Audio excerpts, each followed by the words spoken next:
Қазақстанның жеті кереметі.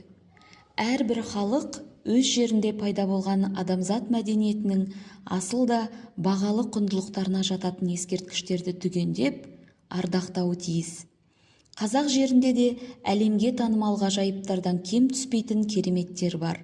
Олар таңбалы тас суреттері, алтын адам, Маңғыстау жерасты мешіттері, Қожа Ахмет Яссауи кесенесі және Астана бәйтерек кешені, киіз үй мен домбыра.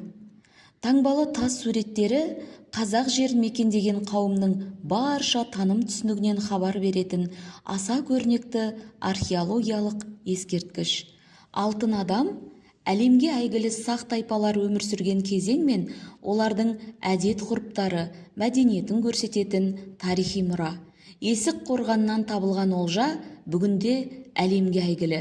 Ол Алматыдағы тәуелсіздік монументіне негіз болған. Маңғыстау жерасты мешіттері үстірт жазығының Маңғыстау ойысына тірелген оғыланды шоқысына қашалған тарихи сәулет ескерткіші. Қожа Ахмет Яссауи кесенесі Түркістан қаласында орналасқан шығыс халықтарының тамаша сәулет өнерінің бірі. Оны жылда 100-150 мыңнан астам адам келіп тамашалайды.